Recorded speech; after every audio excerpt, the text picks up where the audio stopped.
Dans cette vidéo du chapitre 44 de mes notes de cours, je résous une dernière situation tirée de la section 4.8 de Séguin, section qui s'intitule « Le champ magnétique généré par une boucle de courant ». Il s'agit de la situation 4 qui s'intitule elle-même « Deux demi-cercles et deux segments de droite », dont on peut lire le libellé à la page 394 et dont j'ai reproduit le dessin ici. Il est pratiquement certain que à l'examen, je fournirai une partie du dessin là, tel que montré ici.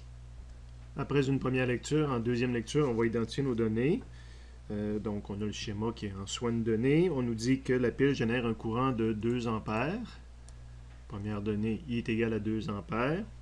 Évidemment, comme je mentionnais tout à l'heure, Séguin, lui, avait fourni une illustration de I. Moi, étant donné qu'on a la pile, vous devriez être capable de dire que le I sur ce demi-cercle-là circule comme ça. Évidemment, rendu ici, il va tourner, puis sur l'autre demi-cercle, il va être dans l'autre sens. Ça, je ne le fournirai pas nécessairement à l'examen parce que c'est lié à la compréhension d'une pile. Deuxième donnée que je rencontre, c'est la donnée inconnue. On me demande de déterminer le champ magnétique au point P. Donc, une grandeur physique en Tesla, que j'ai nommé BP. Le point P est illustré ici. J'ai identifié que j'allais mettre un vecteur à cet endroit-là, mais je ne montre pas tout de suite le vecteur. Il faudrait faire une analyse là, pour le sens du vecteur. Il n'y avait pas d'autres chiffres dans le donné du problème. Il y avait 2 chiffres sur le dessin quand même. Fait que j'ai identifié les 2 dimensions, le 20 cm que je transforme en mètre, le 10 cm que je transforme en mètre. Personnellement, je les ai nommés en fonction d'un rayon. J'ai identifié pour moi que le 20 cm ici, c'était l'équivalent du rayon du grand cercle passant par A et B. Donc, je l'ai appelé rayon A et B. Alors que le 10 cm, pour moi, c'était le rayon du petit cercle passant par C et D. Donc, je l'ai appelé rayon CD. Et j'ai répété ces identifications-là sur le dessin. Avant d'aller plus loin dans ma solution, je dois faire 2 remarques. Une remarque que vous connaissez déjà, dire comment que je règle un problème complexe comme ça. Bien, le champ magnétique qui va être créé au point P peut être vu comme une superposition de petits problèmes. Donc, je peux analyser ce problème-là comme le problème de 4 fils. 2 demi-cercles, puis 2 fils droits. Donc, on va faire la superposition de 4 champs magnétiques. Donc, je vais appliquer le principe de superposition là, sous forme vectorielle. Je l'ai mis en rouge différent. Là, il ne fait pas vraiment partie de la solution, mais je voulais qu'on comprenne ma stratégie. Et que le B au point P va être la somme de 4 champs créés par les 4 segments. Fait que BAB, c'est le segment AB. Après ça, le segment BC, le segment CD, puis le segment DA. Et là, maintenant, il y a une deuxième remarque que je dois faire. J'ai probablement mentionné dans une vidéo précédente qu'on sautait toute la partie, on la saute souvent d'année en année, liée à la loi de Biot-Savart pour des fils qui ne sont pas infinis. Parce que dans mes 4 segments ici, j'ai 2 fois des demi-cercles. Puis ça, on a des formules pour ça. On a des formules pour un cercle complet, mais on a une formule aussi pour une fraction de cercle. Et les segments BC et DA, ce ne sont pas des fils infinis. Donc, quand on saute Biot-Savart, on ne fait pas la partie de la physique qui correspond à des fils finis comme BC ici et DA. Sauf que c'est un champ magnétique qui est compliqué à calculer partout dans l'espace, sauf quand je veux calculer le champ magnétique créé par BC, par un segment de fil, sur la poursuite de son axe. Et le point P qui est ici est sur la suite de l'axe BC. Donc, on pourrait utiliser Biot-Savart pour démontrer quelque chose qui est très simple, puis que vous allez retrouver dans le résumé, à la deuxième page du résumé du chapitre 44, que j'avais probablement dit qu'on sautait lorsqu'on ne faisait pas Biot-Savart. Il reste ici qu'il y a une formule que, sans faire la démonstration à l'aide de Biot-Savart, que je peux maintenant utiliser, que le champ magnétique sur l'axe d'un fil fini, donc, on a le dessin ici d'un fil fini, puis on a l'axe qui se poursuit. Bien, quand je cherche B sur l'axe est égal à 0. Biot-Savart nous permettrait de démontrer ça, mais on va l'utiliser dans notre problème. C'était donc la deuxième remarque là, que j'ai fait ici, qui est en rouge différent. Je n'ai pas encore commencé mon problème officiellement. Évidemment, avant de passer au point d'interrogation, on se demande toujours si le dessin est complet. Je n'ai pas encore dessiné le vecteur BP. Je serais capable de le dessiner, je ne le décocherai pas tout de suite. Je serais capable d'analyser la situation et de dire ben, BC crée un champ 0, DA crée un champ 0. AB, si je mets mon point pour qu'il suive ce demi-cercle-là, le champ magnétique créé par le segment AB serait sortant de l'écran. Donc là, je dessinerai un point. Sauf que CD, c'est l'inverse, ce serait un champ rentrant. Donc, il faudrait que j'additionne ces deux champs magnétiques-là, ce qu'on va faire dans un instant.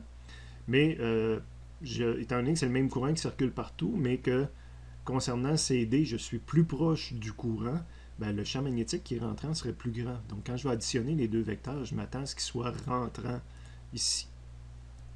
Évidemment, aussi, avant de continuer, quand on sait qu'on va faire une addition vectorielle, ben, l'addition vectorielle se transforme pour les fins de pouvoir faire des calculs comme une addition selon x, selon y, selon z. Évidemment, là, je viens de fixer que le champ va être soit rentrant, soit sortant, donc il va être selon un seul axe. C'est sûr qu'habituellement, on met x vers la droite, y vers la haut. Il me reste z sortant, fait que dans les faits, mon addition va se faire selon z, puis ça va être une addition en une dimension, si on veut. Fait que le module de BP que je cherche, ça ne sera pas le racine de composante selon x au carré, plus composante selon y au carré, puis même en 3 dimensions, ce serait plus composante selon z au carré, mais ça va être plutôt le module de quelque chose qui est en une dimension, qui est toute sur le même axe. Et ça, je vous rappelle que dans le résumé général, sur les annexes, à l'annexe n sur les vecteurs, à la deuxième page, on retrouve la façon de calculer des modules d'un vecteur 2D. Je pense que je n'ai pas mis en 3D. 3D, on rajouterait plus AZ au carré. Mais j'ai mis aussi la version 1D. Là. Donc, quand que je m'intéresse, quand que tous les vecteurs sont sur le même axe, ben, je prends soit une de ces trois formules-là, dépendant mes vecteurs sont sur quel axe. Dans notre problème, on avait dit qu'on se mettait, que par le choix d'axe que j'avais fait, je tombais sur l'axe Z.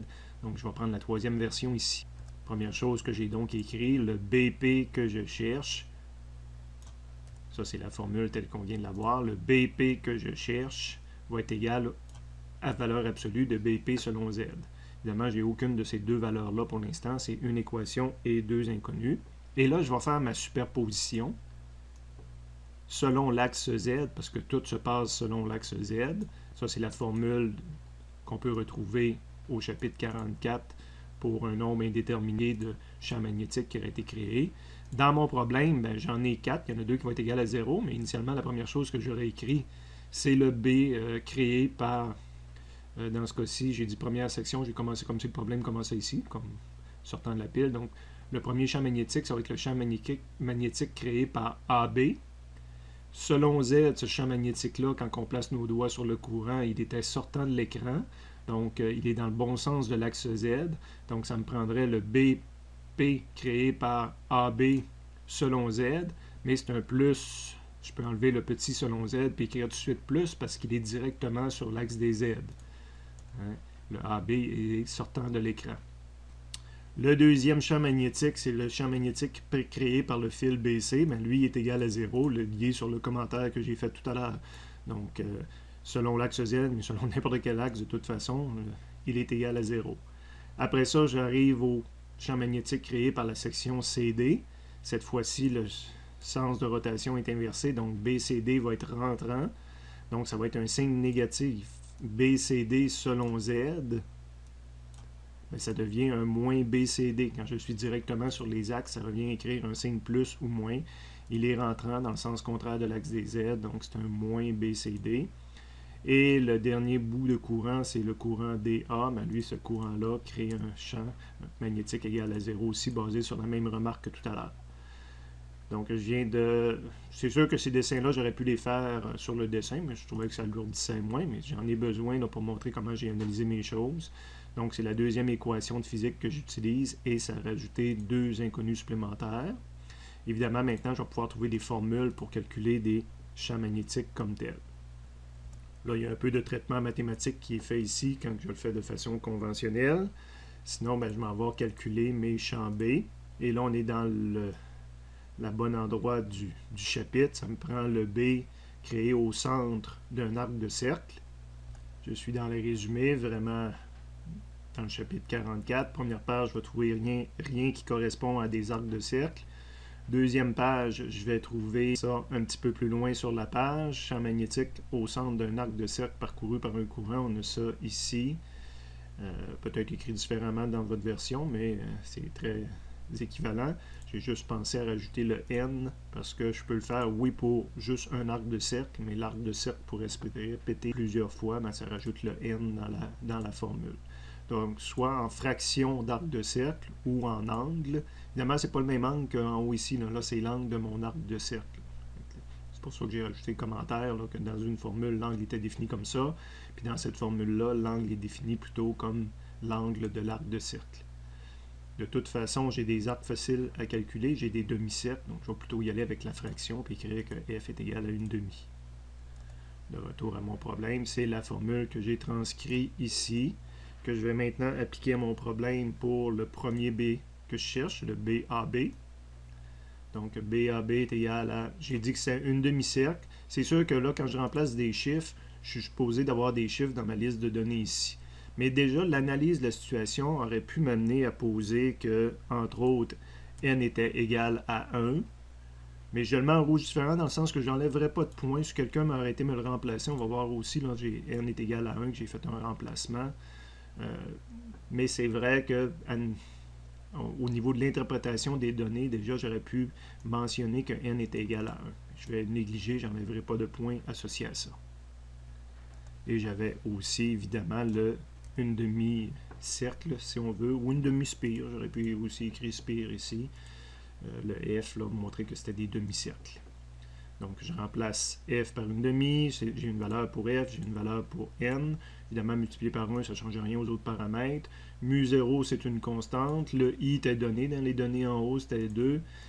Divisé par 2, c'est un chiffre. Divisé par le rayon, ben là, j'ai pas un rayon unique, mais je suis en train de faire AB, donc j'ai le rayon pour AB qui est 0,2. Et je vais appliquer la même formule maintenant pour faire BCD. Évidemment, BCD, c'est aussi un demi-cercle, c'est aussi une spire, la constante, le même courant. Ce qui change, c'est pas le 2 non plus, c'est juste le R, ça va être le RCD. Petite correction ici, donc le RCD qui vaut 0,1. Et maintenant, avec ces deux parties-là en vert, surlignées en vert, ben, je suis rendu à 4 équations, 4 inconnues. Le problème est fini, soit que je le fais à l'aide d'une calculatrice ou je le continue en termes de traitement mathématique. Dans la calculatrice, ben, vous avez ici les équations. Celles-ci en sens inverse parce que souvent je les essaie une à la fois. Donc le champ magnétique CD, le champ magnétique AB, la somme avec les signes de chacun et la valeur absolue du module. Intéressant à remarquer, puis il y en a qui l'auraient peut-être déduit dès le départ, le champ magnétique CD, tout simplement le double. Quand on regarde l'équation de base, il y en a un qu'on a doublé le rayon par rapport à l'autre.